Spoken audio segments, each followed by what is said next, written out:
Hi மக்களே! கடல் மற்றும் கடல் சார்ந்த சுவாரஸ்யமான தகவல நம்ம சேனல்ல தொடர்ந்து பதிவிட்டு வரோம். நம்ம நண்டு வலை தான் விட்டுருந்தோம். நண்டு பாடு அதிகமா வர்றதில்ல. அதனால நம்ம இறாலுக்கு வலை விட்டுருந்தோம். இறால் நெறையவே வந்துருந்துச்சு. இந்த இறால் எந்த டைம்ல வரும்னா, அதிகமா இந்த இறால் வர்ற டைம் எப்பன்னா, இந்த கட ஓட்டுன்னு சொல்லுவோம் நாங்க. கட ஓட்டுன்னா என்னன்னா, அந்த அமாவாசை, பௌர்ணமி அந்த டைம்ல கடல் சீற்றம் கணக்கா எடுக்கும். அந்த டைம்ல கடலுக்கு அந்த பாறை இருக்கு பார்த்தீங்களா? பாறைக்கு இடுக்குகள்ல தான் இந்த சிங்கி இறால் எல்லாமே வாழும். அந்த வாழ்கிற சிங்கி இறால்கள்லாம் நம்ம அந்த கடை ஓட்டு எடுக்கிற டைமில் அந்த கடல் அடிக்கு அந்த பாறையிலேருந்து வெளியே வந்துடும். அந்த டைமில் நம்ம அந்த பாறை அருகில் வலை விட்டுருந்தோம்னா அந்த சிங்கி இறால்கள் எல்லாமே வரும். அதே மாதிரி தான் நம்ம அந்த இதை கனெக்ட் பண்ணி தான் கரெக்டாக பாறை அருகில் வலை விட்டுருந்தோம். அந்த டைமில் நமக்கு ஒரு 20 சிங்கி கிட்ட வந்துச்சு. அந்த இதை தான் இந்த வீடியோவில் பார்க்க போகிறோம். வாங்க வீடியோக்குள்ளே போகலாம். நம்ம வந்ததில் 2, 3 சிங்கிரால் தோடு கழட்டிருச்சுங்க. இந்த போது பார்த்தீங்களா, அதோட தோடு மட்டும் தான் போகுது. அந்த சிங்கி அதில் இல்லை. அந்த தோடு கழட்டின சிங்கிரால்லாம் நிறைய வந்துச்சு நமக்கு. நம்ம எப்போவுமே இந்த சிங்கிக்கு வலை விட்டால் சிங்கி கிடைக்காது. இந்த கடை ஓட்டுன்னு சொல்கிற இந்த டைமிங்கில் மட்டும்தான் அந்த பாறை அருகில் இந்த சிங்கி கிடைக்கும். மற்ற நேரங்கள்லாம் பாறைக்குள்ளே போய் அப்படி உட்காந்துக்கிறோம். இந்த ஒரு சிங்கி வருது பாருங்கள். வர்றது இப்படி தான் முறுக்கி தான் வரும். வந்துச்சுனாலும் 1, 2, 3ன்னு சொல்லிட்டு அப்படி தொடர்ந்து வருது பாருங்கள். அடுத்து ஒன்று வருது பாருங்கள்.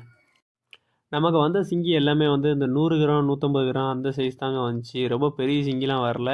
ஒரே ஒரு சிங்கி மட்டும் தான் ஒரு 400 கிராம் சிங்கி வந்துச்சு. வீடியோ கடைசி வரைக்கும் பாருங்கள். நம்ம பிடிக்கிற சிங்கியை என்ன பண்ணுறோம், கடைசியில் அது எவ்வளோக்கு போச்சு அது வரைக்கும் நான் சொல்லியிருக்கேன் கடைசி வரைக்கும். நம்ம இப்போ பிடிக்கிற சிங்கி எல்லாத்தையும் அந்தந்த டைமில் இப்போ போடுறோம்னா அந்த டைமில் கழித்து நம்ம ஒரு கச்சா கணக்காக ஒரு இதில் கெட்டி போட்டுருவோம். இந்த ஒரு சிங்கி வருது பாருங்கள். அப்படி கெட்டி போட்டால் மட்டும்தான் அது உயிரோடு இருக்கும். இந்த சிங்கி எல்லாமே உயிரோடு கொடுத்தா மட்டும்தான் நம்மக்கிட்டேருந்து வாங்குவாங்க. சிங்கியோட ரேட்டு பார்த்தீங்கன்னா சைஸை பொறுத்து மாறும். இப்போ 100 கிராம் சிங்கி ஒரு ரேட்டு, அது 1/2 கிலோவுக்கு மேலே ஒரு ரேட்டு வாங்குவாங்க. 1 கிலோவுக்கு மேலே இருந்துச்சுன்னா அது ஒரு ரேட்டுக்கு வாங்குவாங்க. இது நம்ம மதனம் மீனாக வந்திருக்கு. இது மதனம்னு சொல்லிட்டு நம்ம சொல்லுவோம். மதனம் அப்படின்னு சொல்லிட்டு இந்த மீன் பேர் சொல்லுவோம். உங்கள் ஊர் சைடு இந்த மீனுக்கு என்ன பேர் சொல்லுவீங்கன்னு சொல்லிட்டு மறக்காமல் கமெண்ட் பண்ணுங்கள். நம்ம எப்போவுமே சிங்கிரால இந்த வலையிலேருந்து கழிக்கும்போது ரொம்ப கவனமாக தான் கழிப்பாங்க. சில நேரம் கண்ணியை கூட வெட்டி கூட விட்டு எடுத்துருவாங்க. ஏன்னா அதோட கால் இருக்குது பார்த்தீங்களா, ஒரு சைடு உள்ள கால் 5 கால் இருக்கும். அதில் 3 கால் உடஞ்சிருச்சுன்னா சிங்கி எடுக்க மாட்டாங்க. 3 கால் உடையாமல் இருக்கணும்.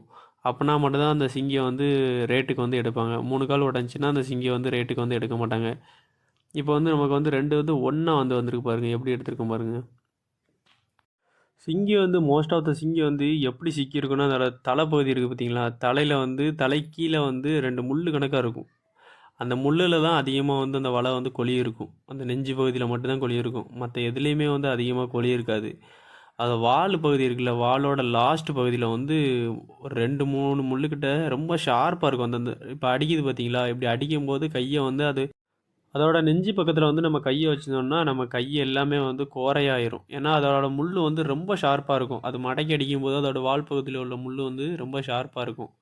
இப்போ நம்ம எடுக்கிறோம் பார்த்தீங்களா, ரொம்ப கவனமாக எடுக்கணும். அதோட சதை ரொம்ப சாஃப்டாக இருக்கும். நம்மளோட வலை வேறு ரொம்ப சாஃப்டான வலை பார்த்தீங்களா, இது நைலான் வால். அது அந்த கண்ணி லைட்டாக ஏதாவது சிங்கியில் ஒரு பாயிண்டில் கொழுவுனா கூட அதோட அதை கிழிச்சிரும். அந்த சதையை கிழிச்சிரும். கிழிச்சிட்டுனா அதுலேருந்து ரத்தம் வந்துடும். அந்த ரத்தம் நம்ம சிங்கிரால் நண்டு இதுக்கெல்லாம் ரத்தம் எப்படி இருக்குன்னா ஒயிட் கலரில் தான் இருக்கும். நம்ம கண்ணுக்கு தெரியாது, ஒயிட் கலரில் இருக்கும். நீங்கள் ஏன்னா அந்த நண்டு இதெல்லாம் அந்த இது ஏதாவது கால் ஏதாவது உடஞ்சின்னா அது பக்கத்தில் பார்த்தீங்கன்னா ஒயிட் கலரில் கட்டி மாதிரி ஜல்லி மாதிரி இருக்கும். அதுதான் அதோட ரத்தம். நம்ம மற்ற மீன்களுக்கு எல்லாத்துக்கும் 1, 2 மீன்களுக்கு ரத்தம் வர்ற மாதிரி இந்த சிங்கிரால் வேறு களிநண்டு வேறு நண்டு இருக்குது பார்த்தீங்களா, நார்மல் நண்டு, அதுக்கு எல்லாத்துக்குமே ரத்தம் ஒயிட் கலர் ஜல்லி மாதிரி தான் இருக்கும். அதே மாதிரி சிங்கியில் பல வகையான சிங்கி இருக்குது. இது நம்ம இப்போ எடுக்கிறது மணியன்னு சொல்லிட்டு நம்ம சைடு மணியன் சிங்கின்னு சொல்லிட்டு சொல்லுவோம். மற்ற இடங்களில் ஒவ்வொரு சிங்கிக்கும் ஒவ்வொரு பேர் வச்சுருப்பாங்க. நம்ம இது மணியன்னு சொல்லுவோம். அந்த இன்னொரு சிங்கி காட்டியிருப்பேன், அது மண்டையன் அப்படின்னு சொல்லிட்டு சொல்லுவோம். இன்னொன்று ராமர் சிங்கின்னு சொல்லிட்டு இருக்குது. இன்னொன்று ரெட் கலரில் ஃபுல்லாக அதோட உடம்பு ஃபுல்லாமே ரெட் கலரில் தான் இருக்கும். அந்த சிங்கி ரொம்ப ரேராக தான் வரும். அதை பேய் சிங்கி அப்படின்னு சொல்லிட்டு சொல்லுவோம். நம்ம ஃபாரினில் வர்ற மாதிரி இந்த கால் முன்னால் 2 கால் கொடுக்கு இருக்கிற மாதிரி அந்த மாதிரி சிங்கியை அதிகமாக நமக்கு வராது. எல்லாமே வந்து நம்ம ஊர் கடல்களில் கிடக்கிற சிங்கி ஃபுல்லாமே வந்து இந்த மாதிரி சிங்கிகள் தான் கிடக்கும். ராமர், மணியன், மண்டையன் அப்படின்னு சொல்லிட்டு இந்த மாதிரி தான் சிங்கிகள் கிடக்கும். அந்த மாதிரி சிங்கிகள் வந்து ஃபாரின் சைடு மட்டும்தான் வந்து அதிகமாக வரும். இப்போ அடிக்கும்போது வந்து நம்ம எதுவுமே கண்ணியை வந்து பிடிச்சிருந்தோன்னா சடார்னு வந்து அதோட தோலை வந்து கிழிச்சிரும். அதனால் வந்து அடிக்கும்போது வந்து நம்ம விட்டுறணும். பாருங்க எப்படி இருக்குன்னு சொல்லிட்டு. இப்போ வந்து நம்ம சிங்கியில் நான் 2 வகையாக இருக்கும் அப்படின்னு சொல்லிட்டு சொல்லியிருந்தேன்ல. இது வந்து ஒரு வகை. இந்த சிங்கியை நம்ம மணியன்னு சொல்லுவோம். இதை வந்து மண்டையன் அப்படின்னு சொல்லிட்டு சொல்லுவோம். இந்த சிங்கியை நான் காட்டுறேன் பாருங்களேன். 2க்கும் வந்து கொஞ்சம் டிஃப்ரென்ஸ் இருக்கும். அது கொஞ்சம் வந்து ஒயிட்டாக வந்து காலெலாம் ஒயிட்டாக இருக்கும். இதில் வந்து அப்படி இருக்காது. இந்த 2 சிங்கிக்கும் வந்து டிஃப்ரென்ஸ் வந்து இதுதான். ரைட் சைடில் வந்து இந்த கை பக்கத்தில் இந்த கை வச்சு பிடிச்சிருக்கோம்ல, இது வந்து மணியன்னு சொல்லிட்டு சொல்லுவோம். அதை வந்து மண்டைன்னு சொல்லுவோம். இப்போ நம்ம பிடிச்ச சிங்கி எல்லாத்தையுமே வந்து இப்படி ஒரு கோரு கச்சான்னு சொல்லிட்டு சொல்லுவோம். கோரு கச்சான்னா இப்படி வந்து சின்னதாக இருக்கும். இப்படி சின்னதாக இருக்கிறதுல வந்து என்ன பண்ணுவோம்னா, ஒரு பை மாதிரி சுருக்கு பை மாதிரி இருக்கும். அதில் வந்து போட்டு தண்ணிக்குள்ளே வந்து போட்டுருவோம். சிங்கியை வந்து போட்டில் வந்து தண்ணிக்குள்ளே வந்து போட்டுட்டு சிங்கியை போட்டில் வந்து கெட்டி வச்சுருவோம். இப்படி கெட்டி வச்சா மட்டும்தான் உயிரோடு இருக்கும். ஏன்னா இது வந்து உயிரோடு கொண்டு போனால் தான் நமக்கு வந்து அதிக ரேட்டுக்கு வந்து விற்க முடியும். அதனால் வந்து உயிரோடு இருக்குன்னு சொல்லிட்டு இந்த பையில் வந்து போட்டு கெட்டிடுவோம்.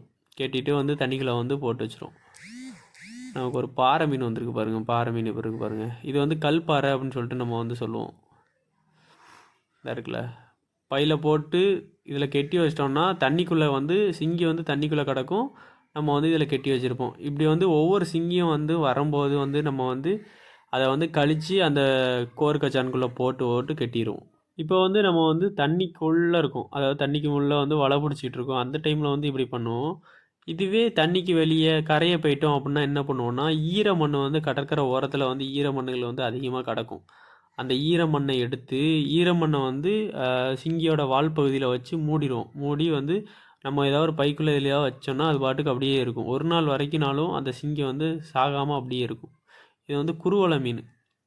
இந்த மீன் வந்து குருவலை மீன். நம்ம வந்து இப்போ விட்டுருக்கிறது வந்து பார் சைடு தான் வலை விட்டுருக்கோம். பார் சைடு தான் அந்த குருவலை, பாறை, இந்த மாதிரி மீன்கள் எல்லாமே வந்து அதிகமாக வர்றது வந்து இந்த பார் சைடில் தான். அந்த குருவலை மீன் அதிகமாக வந்து பார் சைடில் தான் வந்து அதிகமாக வந்து அலையும். மீன்களை பார்த்தீங்கன்னா அதிகமாக வந்து அது கொழி இருக்கிறது வந்து இதில் வந்து அந்த மீன் வந்து கொழி இருக்குன்னா அந்த வாய்ப்பகுதியில் வந்து ஒரு முள் கணக்காக இருக்கும். அந்த வாய்ப்பகுதி முள், அடுத்து வந்து தலைக்கு மேலே வந்து செவில் முள் இருக்கும். அந்த 2 முள்ளில் மட்டும்தான் அதிகமாக வந்து மீன்கள் வந்து கொழி இருக்கும். எப்படி இருக்குது பாருங்களேன், ஃப்ரெஷ்ஷாக இருக்குது இது. நமக்கு வந்து நண்டுகள் வந்து தோடு கழட்டும். தோடு கழட்டுற மாதிரியே தான் சிங்கியும் வந்து தோடு கழட்டும்.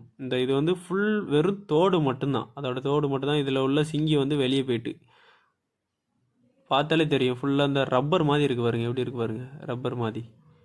ஃபுல்லாக வெறும் தோடு மட்டும்தான். அதில் உள்ள சதை அந்த அந்த சிங்கி, பழைய சிங்கி, இதில் இருந்த சிங்கியை வந்து அப்படியே வந்து வெளியே அப்படியே தோடை கழட்டிட்டு போயிட்டு. நம்மக்கிட்ட வாங்குகிற இந்த இறாலெல்லாம் எங்கே கொண்டு போகிறாங்க அப்படின்னா, எல்லாமே வந்து ஃபாரினுக்கு தாங்க எக்ஸ்போர்ட் ஆகுது. எல்லாமே வந்து நம்ம நாட்டில் வந்து அதிகமாக சாப்பிட்றதில்ல. எல்லாத்தையுமே வந்து ஃபாரினுக்கு தான் எக்ஸ்போர்ட் பண்ணுறாங்க.